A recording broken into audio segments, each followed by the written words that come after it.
Good morning, this is Leonard Smith from Sense Memory. I start off with just a dash of limoncello, about a third, some champagne, and a cherry, and just a little bit of grenadine.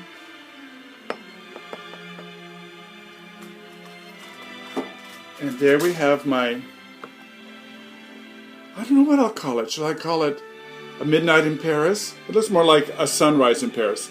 But we're going to be exploring Midnight in Paris, both the EDT and the EDP, and talk a little bit about my first impressions of the city. So, cheers. Oh, delicious. Absolutely delicious.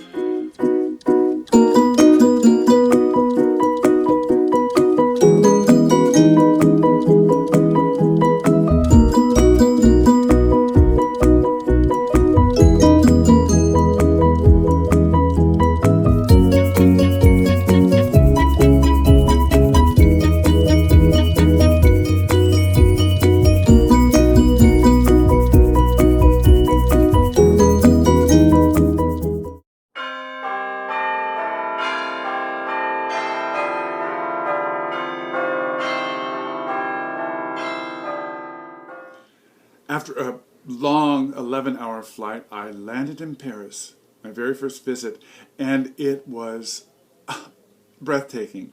The thing about the very first day was we took a taxi cab in from the airport into Paris. We were staying in the Marais, a district of Paris that is still very untouched by the change of Paris by Philippe Halsman when he redesigned Paris in the 1800s. So this is more medieval in look, and we were very close to where the Bastille prison used to be. There's a big circle there with there's a huge column there commemorating where the Bastille stood. So we arrived, and that part of town was all shut off for protest against slavery in the world, and the whole area was closed off. We couldn't get in, and finally the police let our taxi in so they could drop us to the hotel. We dropped our bags, ran off to join the parade and the protests, just to see what it was going on. We had no idea, and we were swept up into this huge crowd of people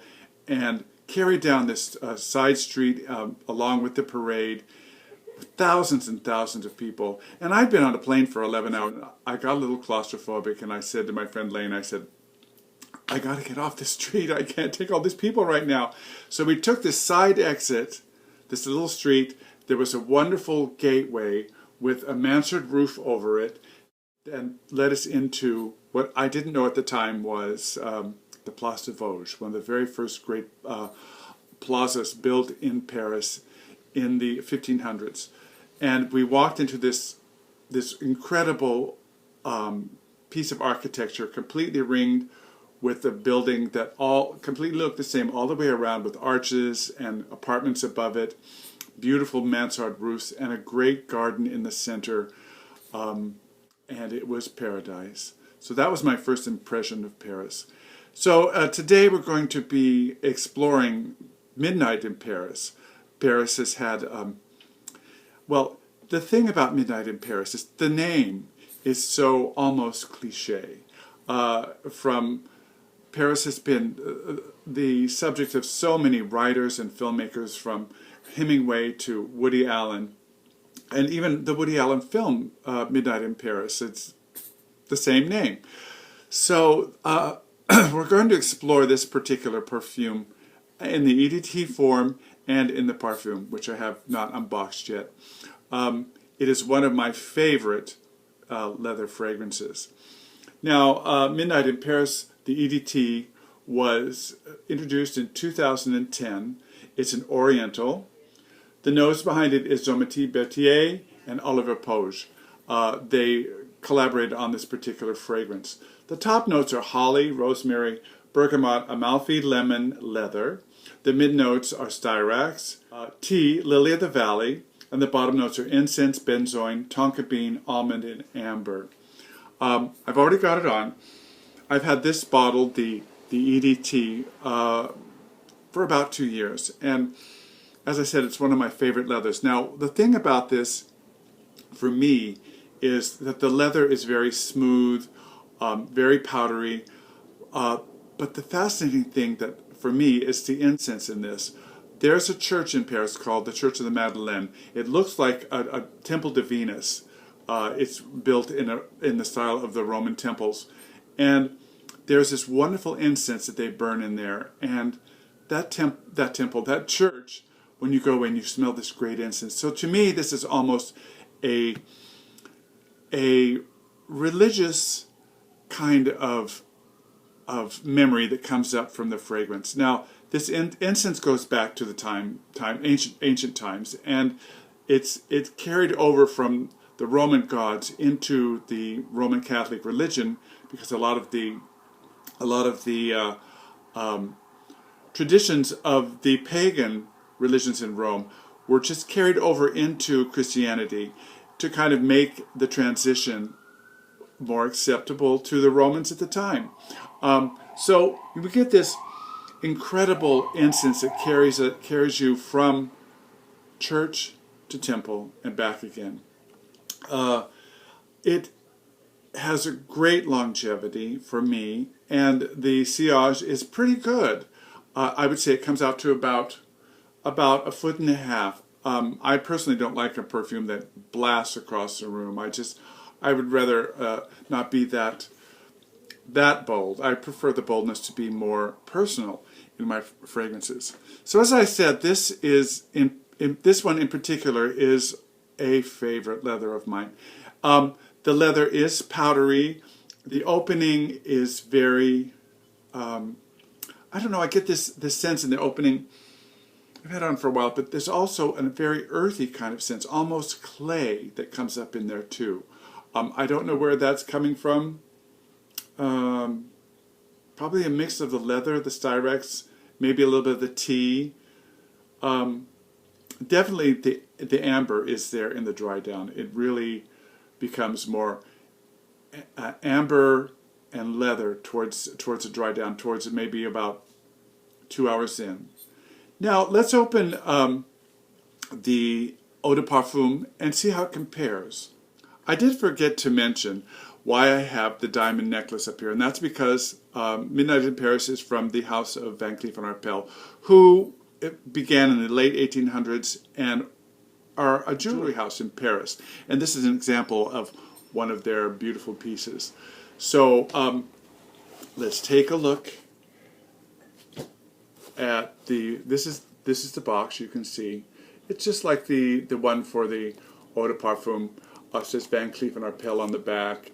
It has a little symbol. We can't really see it there, but their logo, which is the triumphal column in the center of the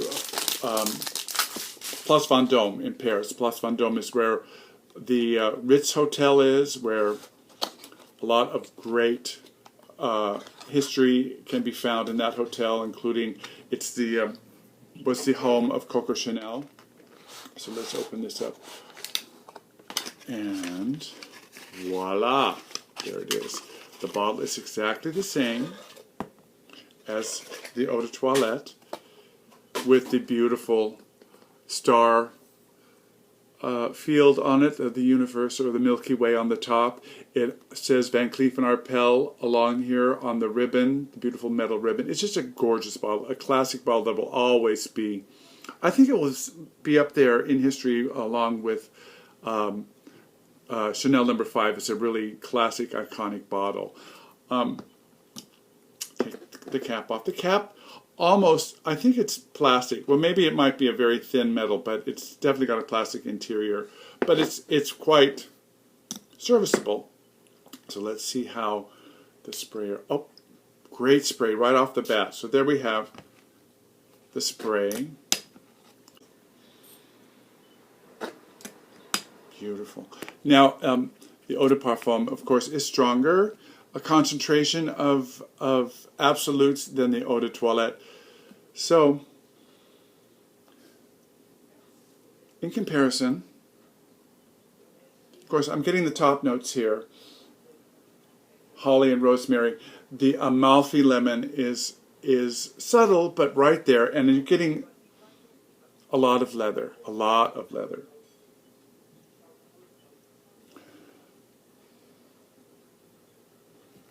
I'm going to have to wear this for a while. I'll come back in a second, or in about an hour, and let you know how I feel about it. Well, it's had a chance to bloom on my skin, and it is not a disappointment. It is really extremely beautiful, and is very similar to the Eau de Toilette, but just more so. It's just more enveloping, more entrancing in a sense. A lot of people say that it's slightly feminine. That may be the case if you feel that way about powdery fragrances on men, but it is definitely a classic, a fragrance that has been with us for 5 years and is probably going to be with us for a lot longer. It is a beautiful fragrance that I'm very happy to have both the Eau de Toilette and the Eau de Parfum in my collection. So this is Lanner Smith from Sense Memory saying, remember, wear what you love and not what they say you should like. And I'll talk to you later.